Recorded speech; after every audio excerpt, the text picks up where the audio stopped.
দখলদার ইসরায়েলি বাহিনী এবং ফিলিস্তিন পুরোদমে যুদ্ধ চলছে, যার জেরে পৃথিবী এখন তৃতীয় বিশ্বযুদ্ধের দ্বারপ্রান্তে। এর মধ্যেই একের পর এক মুসলিম বিশ্বের শীর্ষ নেতাদের হত্যা করছে দখলদার ইসরায়েলি বাহিনী। তবে কি এবার তৃতীয় বিশ্বযুদ্ধ বাদিয়েই ক্ষান্ত হবে দখলদার ইসরায়েল? দর্শক, জানিয়ে দেব হাতে থাকা সর্বশেষ আপডেট আন্তর্জাতিক সংবাদ। প্রথমেই সংবাদ শিরোনাম। আমরা জবাব দেব এবং সেটি চূড়ান্ত, বলেছেন হিজবুল্লাহ মহাসচিব। এরপর জানিয়ে দিব মার্কিন সবুজ সংকেতের পরই হানিয়াকে হত্যা করেছে ইসরায়েল। এদিকে সমস্ত মুসলিম দেশে ইসরায়েলি দূতাবাস বন্ধ করুন, বলেছেন মুক্তাদা আল সাদর। এরপর জানিয়ে দিব ইসরায়েলের বিরুদ্ধে প্রতিশোধের হুমকি, মধ্যপ্রাচ্যে আরও যুদ্ধবিমান মোতায়েন করবে যুক্তরাষ্ট্র। আরও জানিয়ে দিব ক্রিমিয়ায় আবাসিক ভবনে ক্ষেপণাস্ত্র হামলা। সর্বশেষ জানিয়ে দিব চীন রাশিয়ার সঙ্গে যুদ্ধ হলে হেরে যাবে যুক্তরাষ্ট্র। এতক্ষণ শুনছিলেন সংবাদ শিরোনাম, এবারে বিস্তারিত।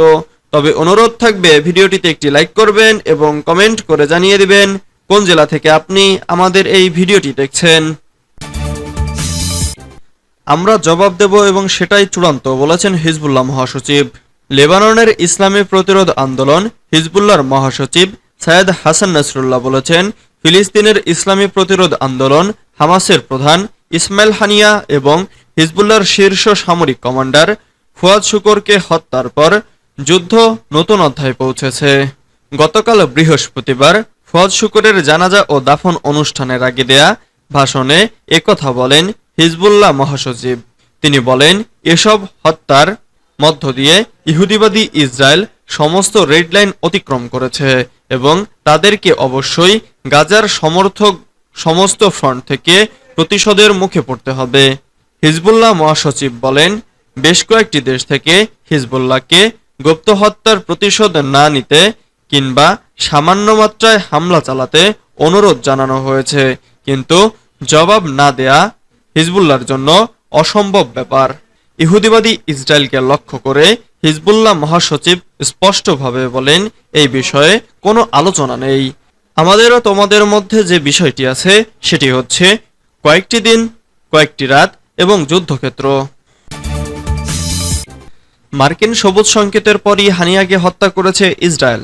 ইসলামী প্রজাতন্ত্র ইরানের গোয়েন্দা মন্ত্রী ইসমাইল খতিব বলেছেন, আমেরিকা থেকে সবুজ সংকেত পাওয়ার পরই কেবল ইহুদিবাদী ইসরায়েল ফিলিস্তিনের ইসলামী প্রতিরোধ আন্দোলন হামাসের শীর্ষ নেতা ইসমাইল হানিয়াকে শহীদ করেছে।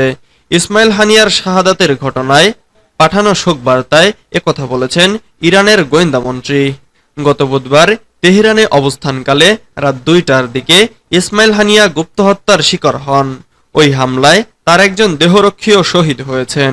এ বিষয়ে ইরানের গোয়েন্দা মন্ত্রী সুস্পষ্ট বলেন, আমেরিকার সবুজ সংকেত পাওয়ার পর ইসমাইল হানিয়াকে ইসরায়েল শহীদ করেছে। এই হত্যাকাণ্ডের মধ্য দিয়ে ইহুদিবাদী ইসরায়েলের পশুবৃত্তি আবারও পরিষ্কার হয়ে উঠেছে বলে মন্তব্য করেন ইসমাইল খতিব। তিনি বলেন, প্রতিরোধ যোদ্ধাদের চালানো আল-আকসা স্ট্রাম অপারেশনের সফল বাস্তবায়নের প্রতিশোধ নিতে ইসরায়েল এই হত্যাকাণ্ড ঘটিয়েছে।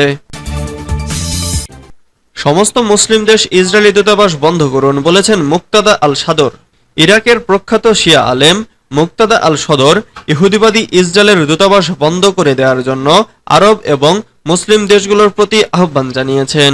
এর পাশাপাশি ইসরায়েলি পণ্যের ওপর পূর্ণমাত্রায় নিষেধাজ্ঞা আরোপেরও অনুরোধ করেছেন তিনি।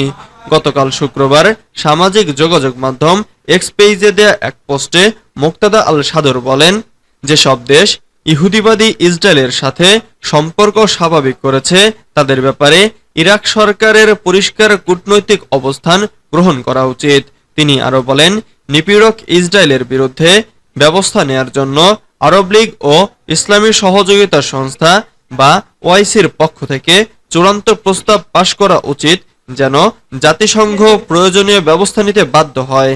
ইরাকের এই নেতা বলেন, ইহুদিবাদী ইসরায়েল মধ্যপ্রাচ্যে সমস্ত আন্তর্জাতিক আইনকানুন লঙ্ঘন করে চলেছে।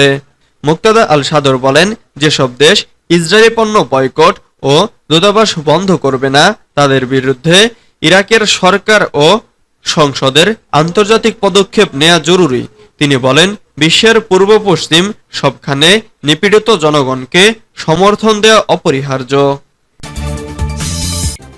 ইসরায়েলের বিরুদ্ধে প্রতিশোধের হুমকি, মধ্যপ্রাচ্যে আরও যুদ্ধবিমান মোতায়েন করবে যুক্তরাষ্ট্র।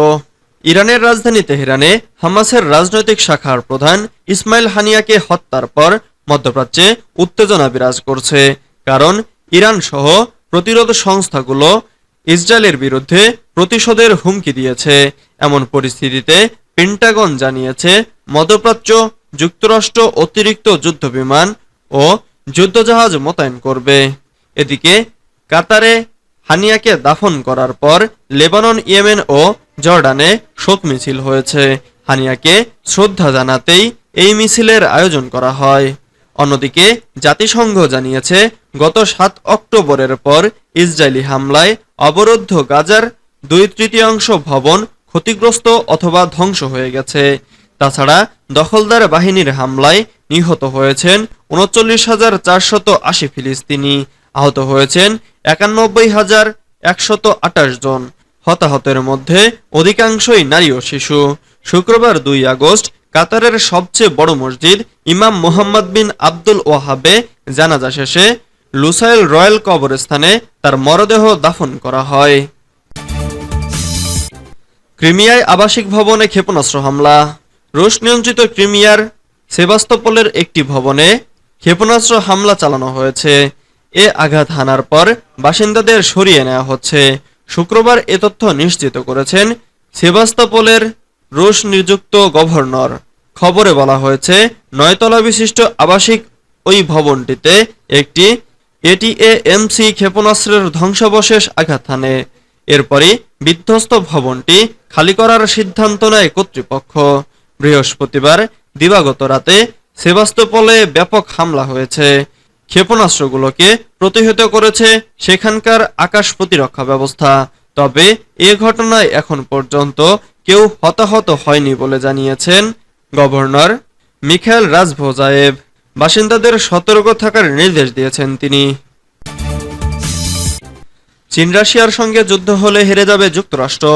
রাশিয়া ও চীনের সঙ্গে যুদ্ধ বাঁধলে হেরে যেতে পারে যুক্তরাষ্ট্র। মার্কিন কংগ্রেসের এক প্রতিবেদনে এমন চাঞ্চল্যকর তথ্য উঠে এসেছে। ভারতীয় সংবাদ মাধ্যম দ্য ইকোনমিক টাইমস এক প্রতিবেদনে জানায়, ইউক্রেন যুদ্ধ, গাজা ইসরায়েল সংঘাত সহ নানা ইস্যুতে পরাশক্তি যুক্তরাষ্ট্রের সঙ্গে দ্বন্দ্ব বেড়েই চলেছে। রাশিয়া ও চীনের দুপক্ষের মধ্যে ক্রমেই শীতল যুদ্ধ ছড়িয়ে পড়েছে বিশ্বজুড়ে। এর মধ্যেই নানা প্রশ্ন উঠতে শুরু করেছে। সত্যি মস্কো বেইজিং এর সঙ্গে যুদ্ধ বাঁধলে ওয়াশিংটন কিভাবে মোকাবেলা করবে?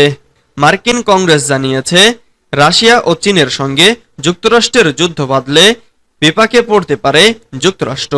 বলা হচ্ছে, যুক্তরাষ্ট্রের প্রয়োজনীয় তহবিল না থাকা, অপর্যাপ্ত শিল্প খাতের ফলে সামরিক সক্ষমতা ও সমর প্রযুক্তিতে হুমকিতে পড়তে পারে ওয়াশিংটন।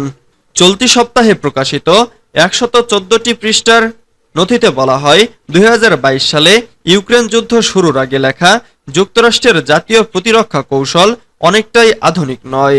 দেশটির